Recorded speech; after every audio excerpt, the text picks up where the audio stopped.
வாசி இது ஆய்வுக்கு உட்படுத்தின போதே எனக்கு வந்து ஒரு ஒரு மகிழ்ச்சியும் ஒரு ஒரு ஒரு ஒரு ஒரு பெருமை, ஒரு தமிழ் மேலையும் தமிழ் முன்னோர்கள் மேலும் இருக்கிற பெருமை வந்து எனக்கு வந்து அளப்பரிய ஒரு பெருமை வந்து. வழக்கமாக தமிழர்கள் வந்து கணக்கில் வந்து வீக்குன்னு தான் சொல்லுவாங்க. கணக்கில் வந்து அவங்களுக்கு ஒரு ஒரு சரியான நிலை அவர்கள் வந்து இல்லை அப்படின்னு தான் சொல்லுவாங்க. ஆனால் அதை பொய்ப்பிக்கும் விதமாக, அதை உடைக்கும் விதமாக இந்த ஓலைச்சுவடியில் பார்த்தீங்கன்னா தமிழ் மொழியில தமிழ் எண்களில் 0 இல்லை அப்படின்னு சொல்லி ஒரு கருத்து வந்து நிலவுது இல்லையா? அதை உடைக்கிற விதமா இந்த பின்ன எண்களுக்கு நடுவில் ஒரு 3 இடத்துல 0 தேவேந்திர குலம்ங்கிறது சுந்தரபாண்டியன் கல்வெட்டிலே வருது. தேவேந்திர குலம் அப்படிங்கிறது தேவேந்திர குலம் வந்து ஏறக்குறைய 13-14ஆம் நூற்றாண்டிலேயே குடும்பர்களுக்கு வந்து தேவேந்திர குலம்ங்கிற வார்த்தை பதிவாயிருக்கு. நீங்க சொன்ன மாதிரி இந்த ராம குடும்பன் வந்து தன்னுடைய குலம் அப்படின்னு சொல்லி காமிக்கிறதுக்காகவே நானே பண்ணலாம்னு நினைக்கிறேன். இது வந்து இந்த உலக நீதி உலக நீதியினுடைய பொழிப்புரை, நான் வெங்கடசாமி நாட்டார் எழுதின அந்த பொழிப்புரையும் வச்சுக்கிட்டு எனக்கு கிடைச்ச இந்த 8 பாடல்கள், அதுல கிடைச்ச புதிய 2 பாடல்கள், அப்புறம் அந்த வெண்பா, இந்த 16 ஆணைகள், இதையெல்லாம் என்னுடைய பொழிப்புரை, என்னுடைய பதவுரை, என்னுடைய விளக்க உரையோட நான் இது தனி நூலாவே கொண்டு வர நானே விரும்புகிறேன். ஆனால் அரசு தரப்புல இருந்து இது வரைக்கும்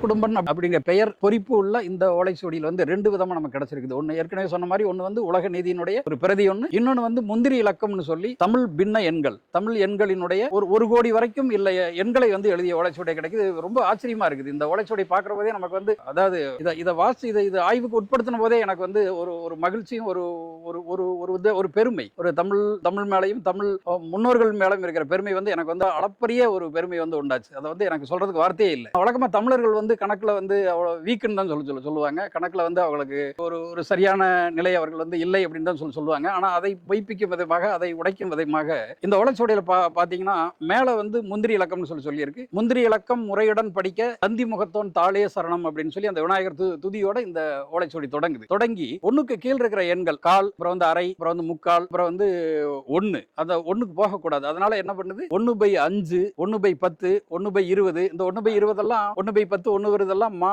இருமா அப்படிங்கிற கணக்குல போகும். அப்புறம் 1/32, அப்புறம் 1/64 போகுது. அப்புறம் இதனுடைய 5 மடங்கா, ஒன்னுக்கு கீழ் இருக்கிற 5 மடங்கா 1/80 போகுது. அது வந்து மாகாணின்னு சொல்றோம் இல்லையா, அந்த அரை மாகாணி. அதுக்கு பின்னாடி 1/160 போகுது. அதுக்கு பின்னாடி 1/360 போகுது. இது மாதிரி ஒன்னுக்கு கீழே மாகாணி, அரை மாகாணி, இருமாகாணி, மும்மாகாணி போயிட்டே இருக்குது. அது ஏறக்குறைய இந்த இதெல்லாம் 1 கோடி வரைக்கும் எழுதியிருக்கிறாங்க. இது மாதிரி அதுதான் இதுல வந்து ஒரு பெரிய ஒரு பிரமை போட்டக்கூடிய விஷயம். இது 1 கோடி வரைக்கும் இது மாதிரி பின்ன எண்களாவே போகுது. போயிட்டு கடைசியில முந்திரி முற்றும் அப்படின்னு சொல்லி முடியுது. அதாவது முந்திரி இலக்கம் முற்றும் அப்படின்னு சொல்லி முடியுது. இதுல இந்த நம்ம சொல்ற மாதிரி இந்த 0 இல்லை, அதாவது இந்த இதுல வந்து நமக்கு 0 இல்லை, தமிழ் மொழியில தமிழ் எண்கள்ல 0 இல்லை அப்படின்னு சொல்லி ஒரு கருத்து வந்து நிலவுது இல்லையா? அதை உடைக்கிற விதமா இந்த பின்ன எண்களுக்கு நடுவில் ஒரு 3 இடத்துல 0 நான் வந்து பார்த்தேன்.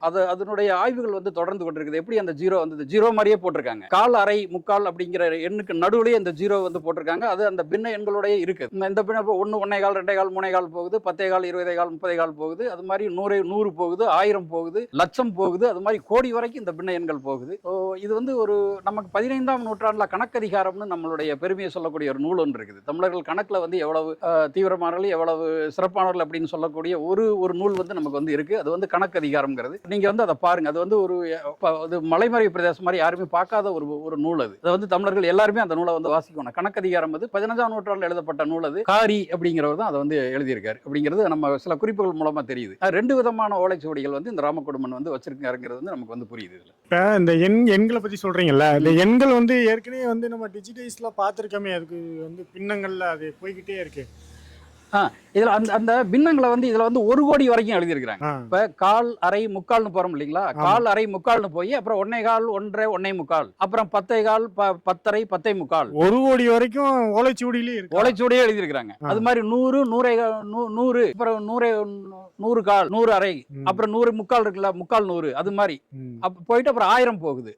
1000 கால், 1000 அரை, 1000 முக்கால் அப்படி போகுது. கணித எண்ணில் இல்லாம தமிழ் எண்ணில் எண்கள் தமிழ் எண்கள்ல எழுதியிருக்கிறாங்க. அதை நம்ம வந்து அதாவது தவறா வந்து அது காங்கா தமிழ் எண்கள், தமிழ் எழுத்துக்கள்னு சொல்றேன். அது தமிழ் எண்கள் தான். தமிழ் எண்களுக்கான குறியீடு. இப்ப நான் வந்து அது தவறா எல்லாருமே புரிஞ்சுக்கிட்டு அதை வந்து தமிழ் எழுத்துக்கள்னு சொல்றேன். தமிழ் எண்கள், தமிழ் நம்பர்னு சொல்றோம் இல்லையா, அந்த டிஜிட், அதை குறிக்கக்கூடிய ஒரு தனி குறியீடு அது. இது மாதிரி வேற ஒரு மொழிக்கு இப்படி இருக்கா? எண்களுக்குன்னு தனியா எழுத்து வடிவம் இருக்கான்னு? அது வந்து இப்ப லத்தீன் ரோமன்ல வந்து அந்த மாதிரி இருக்கு. இப்போ 1ங்கிறதுக்கு ஒரு கோடு போடுவாங்க, 2ங்கிறதுக்கு 2 இது போடுறாங்க, 3ங்கிறதுக்கு 3 கோடு போட்டு, 4ங்கிறது வி மாதிரி போட்டு முன்னாடி ஒரு கோடு போடுறாங்க. நான் எது கேட்கறேன்னா, இப்ப அது இந்த 1 2 3ன்ற இப்ப நடைமுறையில இருக்கிற அந்த 1 அந்த எண்கள் வந்து மற்ற எல்லா மொழிகளுக்கும் தேசிய மொழிகள்ல வந்து லாங்குவேஜ் வேறையா இருக்கும், அந்த எழுத்துக்கள் வேறையா இருக்கும். ஆனா எண்கள் வந்து பொது எண்களா தான் எல்லாருமே பயன்படுத்துறாங்க. ஆனா தமிழர்களுக்கு வந்து அவங்க தாய்மொழியிலேயே அந்த எண்கள் இருக்கும்போது இது மாதிரியான வேற ஏதாவது தேசிய இனங்கள் அவங்க தாய்மொழியிலே இந்த மாதிரி எண்களுக்கும் அப்படி வடிவம் இருக்கான்னு இல்ல. அதாவது மற்ற மொழி, உலகத்தினுடைய மற்ற மொழிகளுக்கு வந்து எழுத்துக்கள் இருக்கு, எண்களுக்கு சில குறியீடுகள் அவங்க வச்சிருக்காங்க. நம்ம மாதிரி ஒரு ஆழ்ந்த குறியீடுகள் அவங்களுக்கு வந்து இல்ல. இப்போ அரேபிய எண்கள், உலகம் முழுவதும் ஒரு பொது எண்கள் வந்து அரேபிய எண்களா இருக்குது இல்லையா, 1 2. இப்ப நம்ம அரேபிய எண்கள் இதெல்லாம் தற்காலத்தில் அரேபியாவுடைய தாக்கத்துல, அரேபிய எண்களுடைய தாக்கத்துல தற்காலத்தில் உருவாக்கப்பட்ட எண்கள் இவையெல்லாம். இது வந்து உலகம் முழுவதும் பொதுவா இருக்கு. இதெல்லாம் தற்காலம் ஒரு 20ஆம் நூற்றாண்டுல உருவான எண்கள் இதெல்லாம். மற்ற உலகத்தில் இருக்கிற எல்லா மொழி, எழுத்து வடிவம் கொண்ட எல்லா மொழிகளுக்குமே தனக்கான எண்கள் இருக்கு, தனக்கான அந்த டிஜிட் இருக்கு, தனக்கான இது இருக்கு. தமிழினுடைய இந்த இதுல இருந்துதான் தமிழினுடைய இந்த எண்கள் இருக்குது இல்லைங்களா. இதனுடைய மொழி உருவாகன போதே, தமிழ் மொழி மட்டும் இல்லாம எல்லா மொழிகளுக்குமே மொழி உருவான போதே எண்களும் வந்துடும், எழுத்தும் வந்துடும். நான் எண்ணும் எழுத்தும் கண்ணனத்தகம் சொல்லியிருக்காங்க. எழுத்து இருக்கிற போதே எண்ணு உருவாயிரும், வந்துடும். அது வந்து இயல்பு தான். இல்ல, அதான் கேட்கிறேன். எழுத்து இருக்கும் போதே எண்கள் உருவாயிருக்கு. ஆனா மற்ற மொழிகளுக்கு அப்படி நம்ம பார்த்தது இல்லையா? ஆனா ஆமா இருக்கு, ஆனா இருக்கு. அரபில இருக்கு, இப்ப சைனாவுல அவங்களுக்குன்னு ஒரு குறியீடு வச்சிருக்காங்க. அது மாதிரி வடமொழியில வந்து அந்த சமஸ்கிருதத்துக்குன்னு தனி எண்களுக்கான தனி குறியீடுகள் இருக்கு. ஆனா அது தமிழ் மொழியை சார்ந்து இருக்கும். ஏன்னா அந்த எழுத்துக்கள், வடமொழியினுடைய எழுத்துக்கள்லாம் தமிழிலிருந்து போனதுனால இதை சார்ந்து இருக்கும். அது அந்த சாயல் வரும். அது அவங்களுக்கு சிலதெல்லாம் இருக்கு, எல்லாருக்குமே இருக்கு. உலகத்தினுடைய எல்லா மொழிகளுக்கும் எண்கள் இருக்கு. அவங்க அந்தந்த தொல்லியலாளர்கள், அந்தந்த ஆர்கியாலஜி கேட்டீங்கன்னா அவங்களுடைய பழமையான அந்த தொன்மையான எண்கள்லாம் அவங்க எழுதி காமிப்பாங்க. இருக்கு, எல்லா மொழிகளுக்குமே இருக்கு. அவங்கள இருந்து நம்ம என்ன மாறுபட்டு நிக்கிறோம்னா, நமக்கு வந்து எண்கள், இந்த நம்முடைய தமிழ் மொழியினுடைய எண்கள் இருக்கு இல்லையா, இந்த எண்கள் தான் வாணிப தொடர்பு மூலமா அரேபியாவுக்கு போய் அரேபியால இருந்து திருப்பி நம்மகிட்டே வந்திருக்குது. திருப்பி நம்மகிட்டே வந்து நம்மகிட்ட இருந்து உலகம் முழுவதும் திருப்பி பரவி இருக்கு. இந்த எண்கள், இந்த தமிழ் மொழியில் இருக்கக்கூடிய எண்கள் தான் அரேபியா போய் திரும்பி வந்ததுன்னு சொல்லி சொன்னோம். இந்த அரேபியால இருந்து திரும்பி வந்த எண்கள் தான் பொதுவா ஏறக்குறைய 20ஆம் நூற்றாண்டுல தான் இந்த பொதுமை பண்பு ஏறக்குறைய 20ஆம் நூற்றாண்டுல தான் வந்தது. சரி. இப்ப நீ ஏற்கனவே அந்த ஓலைச்சுவடியில பேசும்போது பாடல் வந்து ஏற்கனவே வந்து வள்ளியும் முருகனையும் தான் அந்த பாடல் ஆரம்பிக்கும், புகழ்ந்து எல்லா பாடல் வந்து தொடங்குது அப்படின்னு சொன்னீங்க. ஆனா இதுல வந்து தெய்வானைக்கு எழுதி இருக்கிறதாக செய்தி. அதுல நான் சொல்ல 2 பாடல், அது வந்து கடைசி பாடல் வந்து உலகநாதர் வந்து தம்பிரான்னு தன்னை சொல்றாருன்னு சொன்னேன் இல்லைங்களா. அதுல வந்து தெய்வானைக்குன்னு ஒரு வார்த்தை சேர்த்துறாரு. வெள்ளானை ஈன்ற தெய்வானை அப்படின்னு சொல்றாரு. வெள்ளானைங்கிறது வந்து இந்திரன். அந்த இந்திரன் வாகனம், வெள்ளானைங்கிறது இந்திரன், இந்திரனுடைய வாகனம், அவன் குறியீடு, இந்திரனுடைய குறியீடு. வெள்ளானை ஈன்ற தெய்வானை அப்படின்னு சொல்லி ஒரு பாடல் வந்து சொல்றாரு. எல்லாருமே வள்ளி பங்கன் அப்படின்னு சொல்லி வாழ்த்தாய் நெஞ்சே அப்படின்னு சொல்லி தான் வரும் அந்த பாடல்கள்ல. அந்த பாடல் உங்களுக்கு 2 பாடல் நான் பாடியே காமி. தெய்வானை பற்றி முழுவதுமா பாடல் வருதா? பாடல் இருக்கு. தெய்வானையும் முருகனையும் இணைச்சு பாடினது ஒரு 8 வரி கொண்ட பாடல். அதை உங்களுக்கு நான் வாசிச்சா காமிக்கிறேன். நான் அதை எடுத்துட்டு சொல்லட்டுமா தம்பியை? அது நமக்கு புகழ்ச்சின்னா என்ன மாதிரி புகழ்ச்சி? முருகனையும் தெய்வானையும் வாழ்த்தாய் நெஞ்சே அப்படின்னு சொல்றாரு. அவர் வணங்குறாரு. வாழ்த்துப்பா மாதிரி ஒரு 70 முன்னாடி கடவுள் வாழ்த்துப்பா மாதிரி இது தொடங்குது. ஆமா, இல்ல இறுதி, அதாவது உலக நீதியினுடைய இறுதி பாடல். அதுதான் 13 பாடல் இருக்குது இல்லீங்களா. இந்த 13வது பாடல் பாடபேதங்களோட தெய்வானை சேர்த்திருக்காங்க உள்ளுக்குள்ள, புதிய பாடல். கடைசி அது முடிகிற இடத்துல தெய்வானை சேர்த்து அந்த பாடல் முடியுது. நான் என்ன சொல்றேன், வாழ்த்துப்பான்றது ஏற்கனவே அது ஆமா நீங்க சொல்றது. அதாவது வாழ்த்துப்பாங்கிறது வந்து ஒரு நூல் எழுதுற போது தொடக்கத்துல வந்து வாழ்த்துவாங்க. ஒரு நூல் எழுதுற போது தொடக்கத்துல வந்து வாழ்த்துவாங்க. ஒரு வாழ்த்துப்பா பாடி அப்புறம் போடுவாங்க. பாயிரம் பாடி ஆரம்பிக்கிறாங்க இல்லையா நூல், அது மாதிரி வாழ்த்துப்பா பாடி ஆரம்பிப்பாங்க. ஆனா இது இதுல வந்து ஒவ்வொரு பாடலினுடைய இறுதியிலும் வந்து முருகனையும் இது வந்து வாழ்த்தாய் நெஞ்சே வாழ்த்தாய் நெஞ்சே சொல்லி புகழ்றாங்க. ஒவ்வொரு பாடலினுடைய இறுதி எல்லா பாடல்லையுமே வருது. எல்லா பாடல்களுமே 13 விருத்த பாடல்களையும் இந்த மாதிரி வாழ்த்தாய் நெஞ்சே வள்ளி பங்கன் முருகன் எங்கோன் வாழ்த்தாய் நெஞ்சே வாழ்த்தாய் நெஞ்சன்னு சொல்லி கடைசி 2 வரிகள்ல 13 பாடல்களையும் வாழ்த்திருக்கு. இப்ப நான் என்ன கேக்குறேன், எல்லா பாடல்லையும் வள்ளி முருகன் குறிப்பிட்டே வந்த ஆசிரியர் ஏன் வந்து கடைசி பாடல்ல தெய்வானையை சேர்க்க வேண்டிய காரணம் என்ன? அது என்னன்னா, இது வந்து அந்த நீங்க சரியான கேள்வி. இது வந்து அந்த மூல உலக நீதியில இருக்கிற அந்த உலகநாதர் எழுதிய பாடல் அல்ல இது. சரி. அது பாடபேதங்களோட வேற யாரோ பின்னாடி வந்தவர் ராமகுடும்பனோ அல்லது அவர் ஏற்பாடு செய்த ஆளோ எழுதின பாடல் அது. அதனால இதுல வந்து வெறும் வள்ளி மட்டுமே இருக்குது, தெய்வானை இல்லையே அப்படின்னு சொல்லி காமிக்கிறதுக்காக தெய்வானையை வந்து சேர்த்திருக்காங்க. முருகனுக்கு 2 மனைவிகள் இல்லையா, வள்ளியை மட்டும் கொண்டு வராம தெய்வானை இதுல வந்து கொண்டு வந்து சேர்த்திருக்காங்க. ஒரு குறையா இருக்கக்கூடாது அப்படிங்கிறதுக்காக தெய்வானை வந்து வெள்ளானை ஈன்ற தெய்வானை அப்படின்னு சொல்லி சேர்த்திருக்காங்க. வாழ்த்தாய் நெஞ்சே அப்படின்னு சொல்லி முடியுது. இப்ப நம்ம இப்படி எடுத்துக்கலாமா, ஏற்கனவே வந்து இது இந்த ராம குடும்பம்ன்ற வரனால இந்த குடும்பர்கள் வந்து இன்னைக்கு தேவேந்திர குல வேளாளர் என்று அழைக்கப்படுகிற இன்றைக்கு அவங்களுக்கு வந்து அந்த இந்திரனை வந்து முதன்மையா கும்பிட்டுக்கிட்டு வராங்க. இந்திரனுக்கு என்ன இந்திர வழி வந்தவர்கள் சொல்றாங்க, எந்த அளவுக்கு தெரியல. ஆனா அப்படி சொல்லப்படுகிறனால அவங்க இந்திரனுடைய மகளாகிய இந்த தெய்வானை இவங்களை வந்து நம்ம சேர்க்கணும் அப்படின்ற சேர்த்திருக்கலாமா அப்படின்ற இருக்கலாம். நீங்க கேட்கிற கேள்வி கரெக்ட் தான். அதாவது அது அப்படியும் இருக்கலாம். வள்ளி இவ்வளவு தூரம் நம்ம எழுதிட்டு நம்ம குடும்பத்துல இருந்து ஒரு பெண்ணை வந்து நம்ம விட்டுறக்கூடாது அப்படின்னு நினைச்சு கூட சேர்த்திருக்கலாம். ஆனா இது வந்து 18ஆம் நூற்றாண்டுல எழுதப்பட்ட ஒரு நூல் இது. இந்த 18ஆம் நூற்றாண்டுல வந்து குடும்பர்களுக்கு வந்து தேவேந்திர குல வேளாளர்ங்கிற பேர் இல்லை. அது இப்ப வந்தது. அது அந்த மாதிரி பேர் இல்லாத போது ஆனா தேவேந்திர குலம் அப்படிங்கிற வார்த்தை இருந்திருக்கு, அப்பவே இருந்திருக்கு. ஆமா, தேவேந்திர குலம்ங்கிறது சுந்தரபாண்டியன் கல்வெட்டிலே வருது. தேவேந்திர குலம் அப்படிங்கிறது தேவேந்திர குலம் வந்து ஏறக்குறைய 13, 14ஆம் நூற்றாண்டிலேயே குடும்பர்களுக்கு வந்து தேவேந்திர குலம்ங்கிற வார்த்தை பதிவாயிருக்கு. நீங்க சொன்ன மாதிரி இந்த ராம குடும்பன் வந்து தன்னுடைய குலம் அப்படின்னு சொல்லி காமிக்கிறதுக்காகவே நிறைய ஆவணங்கள்லாம் வந்து இந்திர குலம்லாம் போட்டிருக்காங்க. இருக்காங்க நிலப்பத்திர ஆவணங்கள்லாம் இருக்காங்க. இந்திரகுலம் போட்டிருக்காங்க, தேவேந்திர குலம்கள்லாம் போட்டிருக்கு. தேவேந்திர குலம் அந்த மாதிரிலாம் இருக்கு. அதை வந்து இதுல சேர்த்தணும் அப்படிங்கறதுக்காகவே இந்த பாடல் இயற்றப்பட்டிருக்கலாம். ஒண்ணு. ரெண்டாவது, சாதாரணமாவே இந்த உணர்வு இல்லாம அந்த பாடல் எழுதினவங்களோ அல்லது ராமகுடுவனுக்கோ இந்த உணர்வு இல்லாம முருகனுடைய 2 மனைவிகள் முருகனுக்கு இருக்கிற போது வள்ளியை மட்டுமே புகழ்ந்து போட்டுறது எதுக்கு, தெய்வானை சேர்த்துமேங்கிற அந்த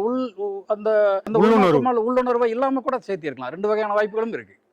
ஒண்ணு, அவங்க குலதெய்வமான சாமியும் இந்திரனோட தொடர்ச்சியா வர்றதுனால அப்படி அதான் சொன்னேன். அது மாதிரி பண்பாட்டு ரீதியா அவங்க அதை காமிக்கணும்னு நினைச்சிருக்கலாம். கண்டிப்பா இருந்திருக்கலாம். ஏன்னா இந்த தேவேந்திர குலம் அப்படிங்கிற சொல்லு வந்து 13ஆம் நூற்றாண்டுல இருந்தே இவங்களுக்கு வந்து ஒட்டிக்கிட்டே வந்துருது, கூடவே தான் இருந்திருக்குது. இந்த சொல் பத்திர ஆவணங்கள்ல இருக்கு.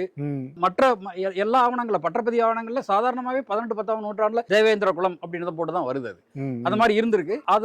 அதை வந்து இந்த மாதிரி தேவேந்திர குலம் தெய்வானை வந்து நம்ம இந்திரனுடைய மகள் இதை நம்ம சேர்த்தணும் அப்படிங்கிறதுக்காகவே சேர்த்து இருந்திருக்கலாம். அந்த வாய்ப்பும் இருக்கு. அதே மாதிரி இப்போ பொதுவான பார்வையில முருகனுக்கு வள்ளி மட்டுமே இருக்கிறாங்க, தெய்வானை அநியாயமா விட்டுட்டாங்களேன்னு சொல்லி 2வது அந்த மனைவியான தெய்வானை சேர்த்துக்கிறதுக்கும் வாய்ப்பு இருக்கு. இந்த வாய்ப்பும் இருக்கு, அந்த வாய்ப்பு இருக்கு. இந்த நூல் வந்து இந்த மக்களுக்கு எந்த அளவுக்கு பயனளி? இது வந்து ஒரு உலக நீதி, ஒரு அறநெறி கருத்துக்களை சொல்ற நூல். இவ்வளவு எளிமையா இப்ப திருக்குறள் தான் நம்ம வந்து பெருசா பேசிட்டு இருப்போம் இல்லைங்களா?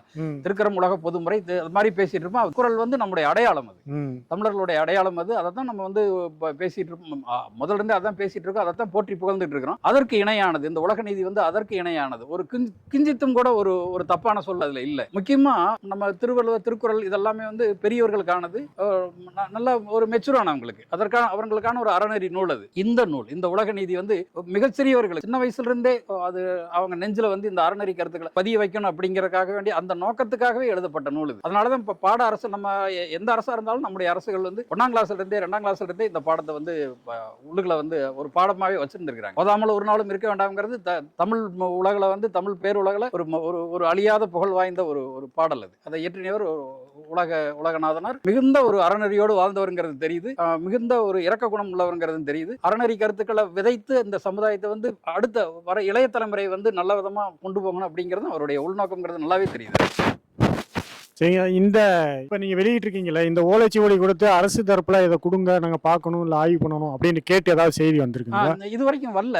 ஆனா இது வந்து இந்த மூல உலக நீதியை வந்து அதை வந்து பொழிப்புரை, பதவுரை இது மாதிரி எழுதி விளக்கம் கொடுத்தவர் வந்து நாமு வேங்கடசாமி நாட்டார். அவர் தான் பண்ணியிருக்காரு. அதை வந்து தென்னிந்திய சைவ சித்தாந்த நூற்பதிப்பு கழகம் வந்து நூலா வெளியிட்டிருக்கு. இதை இப்ப நானே பண்ணலாம்னு நினைக்கிறேன். இது வந்து இந்த உலக நீதி, மூல உலக நீதியினுடைய பொழிப்புரை, நான் வேங்கடசாமி நாட்டார் எழுதின அந்த பொழிப்புரையும் வச்சுக்கிட்டு எனக்கு கிடைச்ச இந்த 8 பாடல்கள், அதுல கிடைச்ச புதிய 2 பாடல்கள், அப்புறம் அந்த வெண்பா, இந்த 16 ஆணைகள், இதையெல்லாம் என்னுடைய பொழிப்புரை, என்னுடைய பதவுரை, என்னுடைய விளக்க உரையோட நான் இது ஒரு தனி நூலாவே கொண்டு வர நானே விரும்புகிறேன். ஆனால் அரசு தரப்புல இருந்து இது வரைக்கும் என்னை வந்து அணுகலை. வாழ்த்துக்கள். நூலா சீக்கிரம் நாங்கள் எதிர்பார்க்குறோம் நூலா வெளியில வரணும். அது மட்டும் இல்ல, இந்த ஓலைச்சுவடியை வந்து இப்ப ஏற்கனவே நீங்க அந்த ஓலைச்சுவடியை வந்து கெடாமல் இருக்கிறதுக்காக பதப்படுத்துற முறை இருக்குல்ல, அப்படி இதை பதப்படுத்தி இன்னும் நீண்ட நாளுக்கு இதை வச்சிருக்க முடியுமா? வைக்கலாம். இது ஒரு பதப்படுத்துறதுக்கு ஒரு அறிவியல் முறை இருக்குது. சயின்டிபிக் முறைப்படி அதை வந்து பதப்படுத்தலாம். அதை வந்து பதப்படுத்துறோம். வந்து இந்த செய்திகள் இந்த சோசியல் மீடியால இப்ப வந்து அதிகமா போயிட்டு இருக்கு. அதனால அது இதெல்லாம் முடிஞ்ச பின்னாடி அதை வந்து கண்டிப்பா பதப்படுத்தி இன்னொரு 300-400 வருடங்களுக்கு அழியாம எடுத்து இப்பவே நிறைய நொறுங்குன தன்மையில தான் இருக்கு. நம்ம பார்த்தோம். இதை இன்னும் பதப்படுத்தி இன்னொரு 300 ஆண்டு காலத்துக்கு நம்ம கடத்தி வச்சிருந்தோம்னா அடுத்து வர்றவங்க அதை இன்னும் எடுத்துட்டு போறதுக்கு வாய்ப்பு. இதுதான் நம்ம முன்னோர்கள் எழுதிய ஓலைச்சுவடிகள்னு பார்ப்பாங்க. இதை வந்து டிஜிட்டலைஸ் பண்ணிடலாம். இதை வந்து டிஜிட்டலைஸ் பண்ணி வச்சிட்டோம்னா காலங்காலத்துக்கு நிக்கும். டிஜிட்டல் பண்ணாலும் அந்த உண்மையான அந்த சுவடியை நம்ம தொட்டு தடவி அதை வந்து அதனோட இது தனி. டிஜிட்டல்ல புத்தகம் வாசிக்கிறத விட புத்தகத்தை தடவி பார்த்து ஒவ்வொரு புத்தகத்தை பக்கமா வாசிக்கிற வாசிப்பு இருக்குல்ல, அது மாதிரி நாளைக்கு இந்த தலைமுறைகள் இதை வந்து இன்னும், ஏன்னா இன்னைக்கு அவ்வளவு டெக்னாலஜி இருக்கு. 100 ஆண்டுகள் கூட அழியாம எரியாம பாதுகாக்கிறதுக்கு இன்னைக்கு ரசாயனங்கள், அதுக்கான டெக்னாலஜி வளர்ச்சியெல்லாம் நோக்கி நகர்ந்துட்டோம். அப்படி இருக்கும்போது நாம ஏன் இதை வந்து அடுத்த கட்டத்துக்கு அழியாம பாதுகாக்கிறதுக்கான முயற்சி எடுக்கக்கூடாது? கண்டிப்பா பண்ணும். அது ஓலைச்சுவடிகள் வந்து பாதுகாக்கிறதுக்கான அறிவியல் முறைப்படியான தொல்லியல் துறையை நிறைய கிளாஸ் எல்லாம் எடுக்கிறாங்க. எப்படி ஓலைச்சுவடிகளை பாதுகாக்கணும்னு சொல்லி நானே என்னுடைய மாணவர்களுக்கு நிறைய கிளாஸ் எல்லாம் எடுத்திருக்கிறேன். இதை வந்து அறிவியல் முறைப்படி அதை சுத்தப்படுத்தி ஒரு பாதுகாத்து வச்சுட்டோம்னா ஒரு 300-400 வருஷத்துக்கு வந்து கெடாம இருக்கும். கண்டிப்பா அதை பண்ணுவோம். அந்த இது வந்து ஏன்னா நம்முடைய சொத்து, அது நம்முடைய பொக்கிஷம், அது நம்முடைய புதையல், அது கண்டிப்பா பண்ணுவோம். அதை வந்து தவறவிடவே மாட்டோம். பின்னாடி வர தலைமுறைகள் 300-400 வருடங்களுக்கு பின்னாடி வர தலைமுறைகள் அந்த ஓலைச்சுவடியை தொட்டு அதை வந்து உணரும். அதைத்தான் நாங்களும் கேட்கிறோம். ரொம்ப நன்றிங்க ஐயா, உங்க நேரத்தை வந்து இவ்வளவு நேரம் எங்களுக்கு கொடுத்ததுக்கு. தொடர்ச்சியா அந்த ஓலைச்சுவடியை வந்து இன்னும் வந்து நம்ம வாழ்ற காலத்துல அதை வந்து பாதுகாத்து அடுத்த தலைமுறைக்கு நம்ம அது கொண்டு போய் சேர்ப்போம். விரைவிலே அந்த நூலையும் நாங்க எதிர்பார்க்கிறோம். முழுவதுமாக வந்து எல்லோரும் படிக்கிற அளவுக்கு எளிதில் புரிஞ்சுக்கிற அளவுக்கு அதை முழுவதுமாக அந்த ஓலைச்சுவடி செய்திகளை புத்தகமா வெளியில கொண்டு வாங்க. அந்த ஓலைச்சுவடிகளையும் வந்து அழியாத அளவுக்கு பாதுகாக்க வேண்டும் அப்படின்றதான் நம்ம இந்த ஊடக வாயிலாக கேட்டுக்கிறோம். அதுக்கான முயற்சிகளை எடுங்கள். இதை பார்த்துக்கிட்டு இருக்க உறவுகளுக்கும் இந்த மாதிரியான செய்திகளை நீங்கள் வந்து கடத்தணும், மக்களுக்கு அதிகமாக கொண்டு போய் சேருங்க. அதுதான் நம்ம மீண்டும் திரும்ப சொல்றோம். வரலாற்றை மீண்டும் நம்ம வந்து படிச்சு கொண்டே இருக்கணும், தெரிந்து கொண்டே இருக்கணும். வரலாறு தெரியாத இனம் எழுந்திருக்க முடியாது, விடுதலை நோக்கி நகர முடியாது. வரலாற்றை நம்ம கற்றுக்கொள்வோம், அடுத்த தலைமுறைக்கு வரலாற்றை கொண்டு போய் சேர்ப்போம். அந்த வழியில் இந்த ஊடகமும் ஐயாவுக்கும் இந்த பொன்னான நேரத்தை ஒதுக்கி தொடர்ச்சியா நமக்கான இந்த நேரத்தை ஒதுக்கி கொடுத்ததுக்காக ஐயாவுக்கு இந்த ஊடகத்தின் சார்பாக நன்றியை தெரிவிக்கிறேன். நன்றி. எனக்கு இந்த வாய்ப்பளித்த பாண்டியர் நாடு ஊடகத்திற்கும் அவருடைய உரிமையாளருக்கு ஆழ்ந்த நன்றி.